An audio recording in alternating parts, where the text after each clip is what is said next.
Olá, meus amigos, Deus abençoe a vocês todos e abençoe abrindo o entendimento com respeito à sua palavra, com respeito aos seus pensamentos, para que cada um de vocês venha pensar, raciocinar, pesar, enfim, avaliar tudo o que ele falou e que venham tomar uma decisão, você venha tomar uma decisão certa no que vai fazer da sua vida, porque a sua vida é sua, você se pertence. Agora, você se pertence não significa que você é senhor, senhora de si próprio, não. Você se pertence, você é dono do seu destino, você é dona do seu futuro. É você que decide o seu futuro, não é o destino, não são as estrelas, não são as cartas, os horóscopos que eles inventam por aí, que conduzem o nosso destino, não. O nosso destino é feito pela nossa própria cabeça. Nós decidimos o nosso destino por nós mesmos. Não é nosso pai, não é nossa mãe, não são os entes queridos, nada disso. Não é a universidade, não. Cada um é conduzido pelo seu próprio pensamento. Porque o pensamento faz você tomar uma atitude. Uma atitude positiva ou negativa, depende da sua cabeça. Se você tomar uma atitude negativa, você vai colher os frutos dessa atitude negativa. E se você tomar uma atitude positiva, você vai colher os frutos dessa atitude positiva. É aquela história, você planta arroz, você não vai querer colher feijão. Você planta feijão, você não vai querer colher, você não vai esperar feijão ou arroz. Então, é assim que funciona. Tudo que nós semeamos, nós vamos colher. Se semeamos o bem, nós vamos colher o bem. Se semeamos o mal, nós vamos colher o mal. Isso, quer você creia em Deus ou não. Quer você seja uma pessoa religiosa ou não. Quer você tenha uma fé astronômica em Deus ou não. Não importa. O que você semear, você colherá. Então, esse é o pensamento central, digamos assim, das Sagradas Escrituras. Deus nos dá os seus pensamentos para que nós venhamos nos submeter aos pensamentos dele. Se não quisermos ou submetermos aos pensamentos dele, então nós vamos colher os frutos dos nossos próprios pensamentos.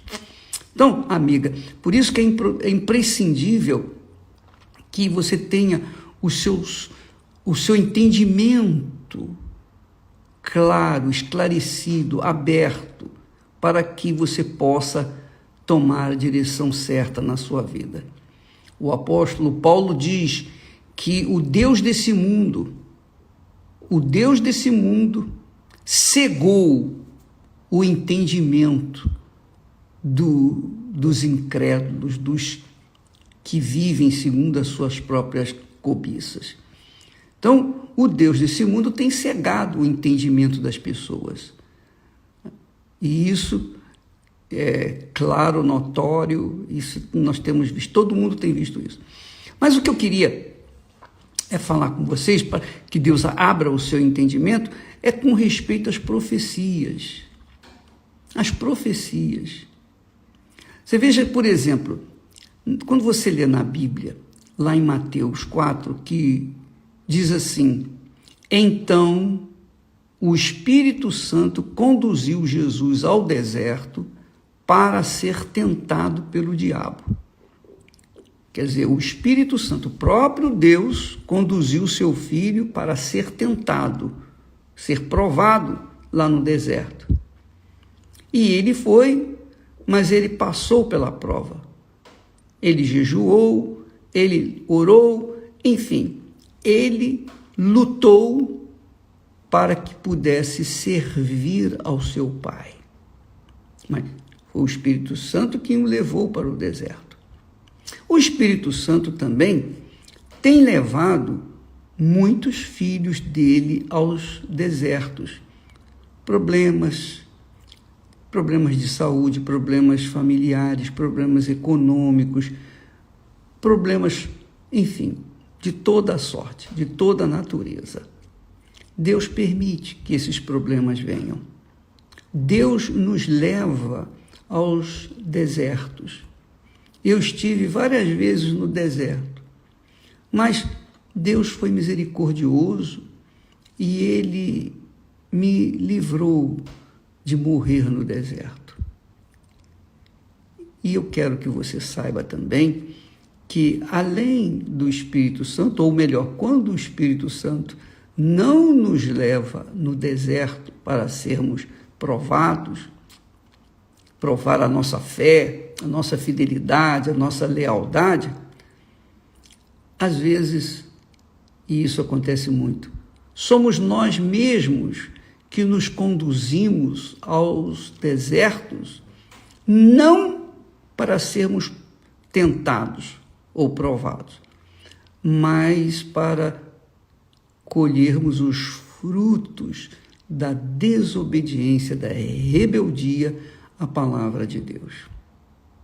Então, por exemplo, o pastor ou um membro, ou qualquer pessoa que é de Deus, que supostamente era de Deus, tinha sua família bem estruturada, tinha paz dentro do seu lar, lutava pelos outros, mas um dia ele se deixou levar por uma paixão daquela repentina e então caiu em tentação.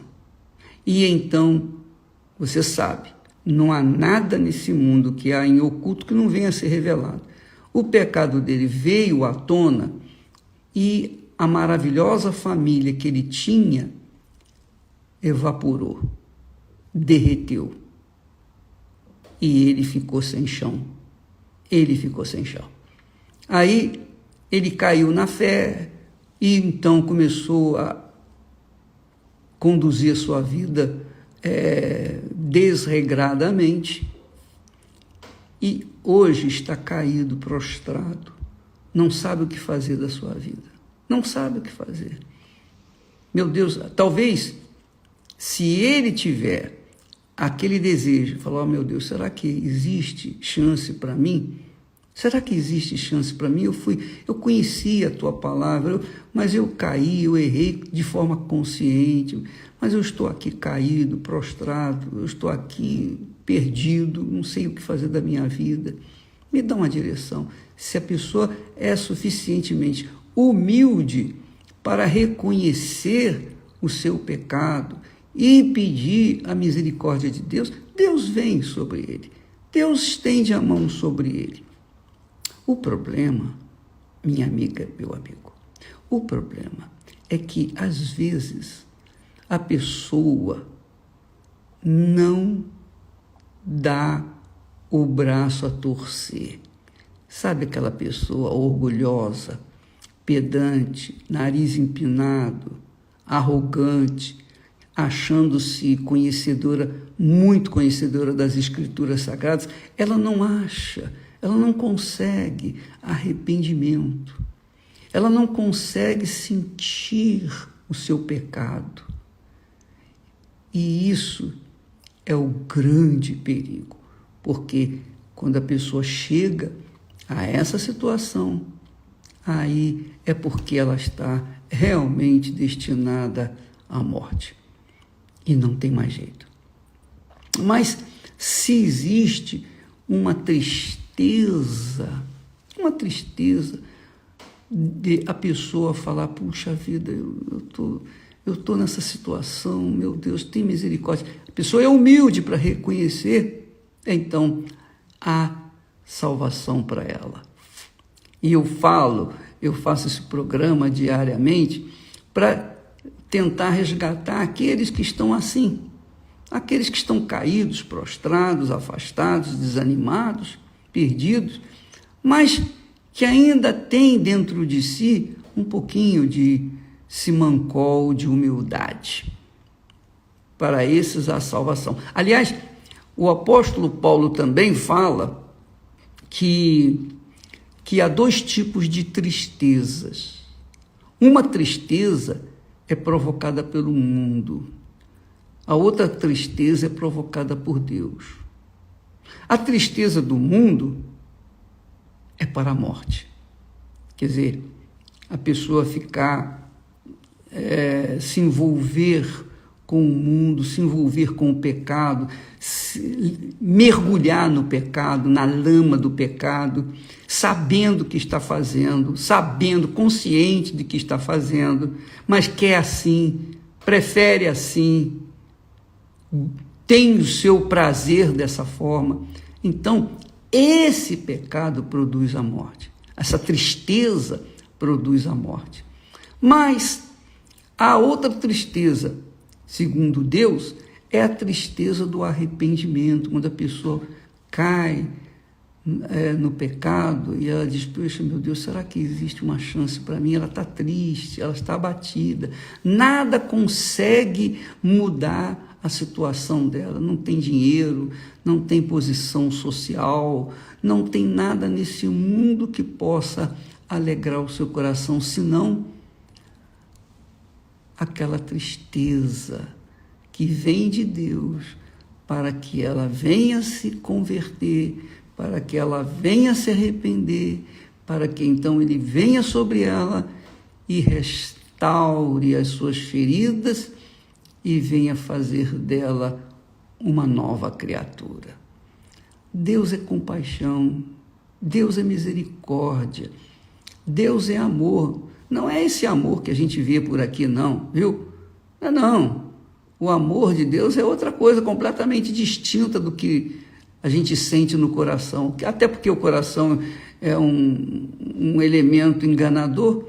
Então, o amor de Deus é aquele que nos dá aquela consciência do que é certo e do que é errado, e a gente fazer o que é certo. É verdade que às vezes a gente tem vontade de fazer o que é errado para vingar aquela traição, aquela impiedade, aquela crueldade, aquela punhalada que levamos nas costas. Mas, quando a gente tem uma consciência divina, então a gente perdoa. A gente perdoa porque Jesus mandou perdoar, vamos perdoar. A gente perdoa. Porém, aquela criatura que nos apunhalou nas costas, ela vai colher os frutos da sua crueldade, da sua traição. Se ela se arrepender, ela tem tudo para ter a sua vida restaurada. Se ela não se arrepender, ela tem tudo para continuar assim, cada vez pior, e morrer. E dar entrada no inferno de onde não sairá.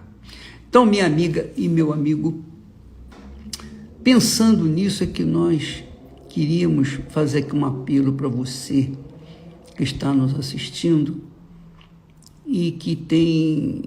Poxa, você já foi uma pessoa de fé, você já foi uma pessoa fervorosa, você já sentiu o primeiro amor, não é?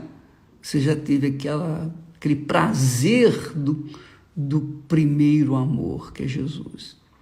Mas o mundo, a fantasia do mundo, o colorido do mundo, as luzes do mundo atraíram você e você se perdeu.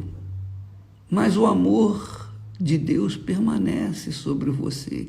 Ele só vai fazer efeito na sua vida se você se voltar para Ele. Se você não se voltar para Ele, o que adianta Ele te amar? Você vai continuar colhendo os frutos daquilo que você tem semeado. Então, minha amiga, meu amigo, pense grande, pense como Deus, pense de forma gloriosa. Tudo nesse mundo cessa, tudo acaba. Cedo ou tarde. Dizem que a única coisa certa nesse mundo é a morte. Bem, é a morte para os que morrem no deserto, mas para aqueles que morrem em Cristo Jesus, começa uma vida nova. Então, a gente não se preocupa com isso, porque a gente sabe para onde nós vamos. Nós temos certeza para onde vamos. E é isso que nos preocupa. Você, por exemplo, está aí perdido em meio a tantos dissabores, não sabe o que faz da sua vida. Ainda ontem, um caso interessante, veio um senhor que tinha muito dinheiro, que tinha 2 empresas, 2 indústrias. Com essa pandemia, ele perdeu tudo. E quando ele perde tudo, quando a gente perde tudo, perde amigos, perde parentes, perde todo mundo. Ninguém quer saber da gente. Essa é a realidade. Então, ele perdeu tudo. Então, ele estava se encaminhando. Isso foi ontem. Aconteceu ontem, terça-feira. Ele estava se encaminhando e chorando para se jogar do viaduto, para acabar com a vida dele. E, de repente, ele parou na frente de uma loja, por alguma razão, obviamente foi o Espírito Santo, e veio uma senhora que é obreira da Igreja Universal do Reino de Deus, e o viu chorando, o chamou e disse: por que está chorando? Aí contou a história dele e tal, e ela então o trouxe ontem aqui na igreja. E quando ele chegou, recebeu ajuda em oração e orientação bíblica, ele saiu daqui uma nova criatura. Ele saiu daqui sorrindo. Ele saiu daqui alegre. Quer dizer, a tristeza que ele estava vivenciando, Deus permitiu para que ele pudesse vir diante do altar e então ser alegrado pelo Espírito Santo. Oh, minha amiga, meu amigo, se esse é o seu caso, o Senhor Jesus continua o mesmo. Ele disse: vinde a mim, todos os que estáis cansados, vós que estáis cansados e sobrecarregados, e eu vos aliviarei. Jesus quer aliviar você. Não importa o que você fez ou deixou de fazer, o importante é você considerar isso e se humilhar diante dele. Ele vai te exaltar. Mas é preciso que você tome atitude, porque o amor dele não vai tomar atitude por você, não. O amor dele vem ao seu encontro, mas você tem que dizer o sim. Você tem que aceitar, você tem que acatar, você tem que praticar, você tem que, enfim, fazer a sua parte. Essa é a parte de cada um de nós. Faça a sua parte, minha amiga, meu amigo, porque o deserto não é para sempre. O seu deserto pode acabar hoje, em nome do Senhor Jesus. E eu quero que isso aconteça hoje, para a glória, louvor, honra, exclusivamente do nosso Senhor Jesus Cristo. Amém. E graças a Deus. Até amanhã.